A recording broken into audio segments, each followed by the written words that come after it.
Have you ever stopped to think what really happened when Steve Rogers returned the Infinity Stones at the end of Avengers Endgame? Like, how exactly did he return the Reality Stone to Asgard without getting stabbed by dark elves or freaking out Jane Foster? What kind of mess did putting the Soul Stone back on Vormir actually cause? Can you even return something that required a soul to be sacrificed? And did putting the Time Stone back in Kamartaj mean Steve had to meet the Ancient One again? And how did that even go down? Was there any confrontation with Red Skull and Vormir? What about the Power Stone? How do you sneak that back into a vault on a planet guarded by a warlord?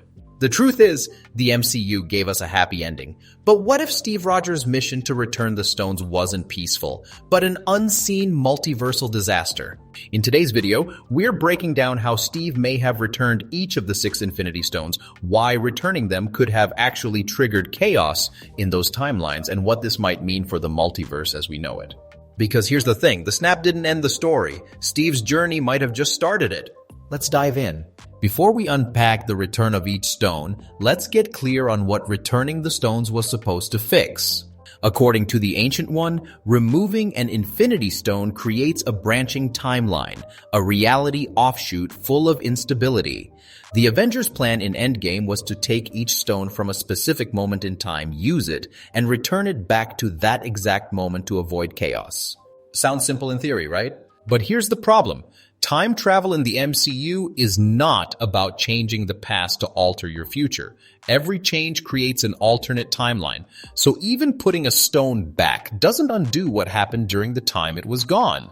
And we're supposed to believe Steve just quietly returned every single one, avoided detection, battles, paradoxes, and interplanetary politics?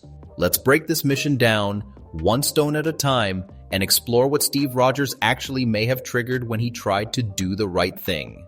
Let's start with the Reality Stone, aka the Ether, which Steve would have had to return to Asgard in 2013, inside Jane Foster. 2 huge problems. 1. The Ether was in Jane Foster's bloodstream. How would Steve return it? Would he have to re-inject it, or somehow phase it back into her? Is Steve a doctor now? 2. Malekith and the Dark Elves were actively hunting for the Ether during that time, so Steve could have dropped into the middle of a war zone. The elves might have detected the Ether again. He might have reignited the entire plot of Thor, the Dark World, with possibly worse consequences if they got their hands on it. Even if Steve succeeded in slipping it back in without being caught, he's still creating a branching timeline. Jane still experienced trauma from the Ether. What if her health was worse this time around? Plus, any delay in returning the Ether could have destabilized the 9 realms all over again. This wasn't a surgical operation, this was a multiversal bomb waiting to go off. Next up, the Space Stone. Steve had to return this one to 2012, during the original Avengers movie events, which is already messy, because in the Endgame timeline, Loki escaped with the Tesseract in 2012, creating a whole new timeline. Loki series, anyone? So let's say Steve tries to return it to the main 2012 timeline. How? And the Tesseract was in S.H.I.E.L.D. custody. S.H.I.E.L.D. at that time was secretly Hydra. Would Steve hand over a cosmic weapon to people he knows are Hydra agents? That doesn't sound like something Cap would do. Plus, there's the awkwardness of possibly running into his past self, who was also running around in 2012. If that meeting went wrong, it could tear the whole timeline apart. And if Steve tried to put it anywhere else, say hide it, then he's no longer restoring the timeline, he's rewriting it. So the safe return of the Space Stone might have created one of the most unstable loops in the entire multiverse. Next, the Time Stone. This one might be the most straightforward, or is it? Steve would have to return this to Kamartaj during the Battle of New York. At that time, the Ancient One had the stone, and we already saw Hulk meet her there in Endgame. So maybe Steve just walks up, hands it back, easy, right?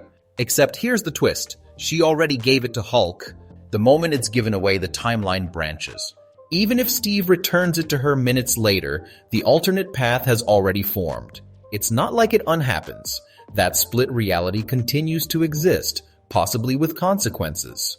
And if Steve explained what happened, he might have had to face other sorcerers, or explain why he was there instead of Hulk. Maybe the Ancient One didn't trust him. Maybe she did. Either way, this was a delicate timeline, and the tiniest ripple could affect magic across the multiverse. And don't forget, the Time Stone controls time itself. Mishandling it could rewind or fast-forward events uncontrollably. Steve wasn't just placing a stone, he was placing a ticking time bomb in the middle of a mystical network. Now let's move on to other stone. This is the big one. The Soul Stone. How do you even return a Soul Stone? You don't just give it back. There's no known vault, no door, no drop box. The stone was acquired by sacrificing someone you love. So, what does Steve do? Just walk up to Red Skull and say, "Hey, I'd like to return this."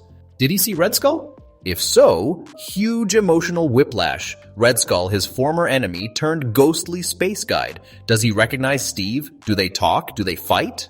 Some fans theorize that returning the Soul Stone might bring back the person who died for it, in this case, Black Widow. But we know from Endgame and Hawkeye that Natasha stays dead. So returning it didn't bring her back, which raises the question, does returning the Soul Stone do anything, or is it just symbolic? And if it's symbolic, then Steve's trip to Vormir was possibly one of the most emotionally and morally complex moments in his life. He's confronting not just death, but the cost of power. And he might have walked away knowing he couldn't fix that one. Which means the timeline where Natasha died still exists, and Steve's return of the stone did nothing to close it. That's a multiversal wound, not a healed scar. Now the Power Stone. This one comes from Morag in 2014, inside a vault that required a puzzle to open and was immediately followed by Star-Lord arriving to grab it. Steve would have had to put it back before Quill shows up. But how? The Power Stone was stored in an orb in a booby-trapped temple. Did Steve rebuild the traps, hack the vault? And let's not forget, the moment it was removed in Endgame, Rhodey and Nebula triggered alarms that alerted Thanos. That alone kicked off the events that let 2014 Thanos travel to the future. Even if Steve put it back exactly where it was, he's not undoing Thanos' awareness. That alternate timeline where Thanos disappeared into the future is still broken, likely without a big bad villain, but also without the Infinity Stones. That's an unstable power vacuum. So the return of the Power Stone didn't stop that damage, it just dropped a cosmic weapon back into a dangerous place and hoped for the best. Finally, the Mind Stone. Steve had to return this one in the form of Loki's scepter, back to Hydra-controlled S.H.I.E.L.D. in 2012. This is where it gets really ironic, because we know from WandaVision and other MCU reveals that Hydra used the Mind Stone to create enhanced individuals, including Wanda and Pietro. So by returning the scepter to them, Steve ensured that Hydra would proceed with unethical human experimentation. That means Steve's return trip may have directly led to the rise of Scarlet Witch. And let's not forget, the Mind Stone also led to the creation of Ultron and Vision. So while Steve's intent was to restore balance, what he really did was ensure that these volatile events would still occur. He didn't fix the timeline, he guaranteed its dangers. Here's the wildest part. What if Steve didn't return all of them? What if some were too dangerous or impossible to return properly? Or what if he created new branches while trying? The Loki series already confirmed that the multiverse is spiraling out of control. Could Steve's actions have triggered some of that instability? What if Marvel hasn't shown us the full story yet? And there's another theory. What if Steve didn't just return the stones, but stayed in one of those timelines to protect it? That could explain why he reappeared as an old man, not by jumping back to our timeline, but by living out his life in another, one that maybe needed a Captain America. So here's the question. Did Steve Rogers actually complete the most impossible mission in MCU history, or did he create chaos that's still unfolding in the multiverse?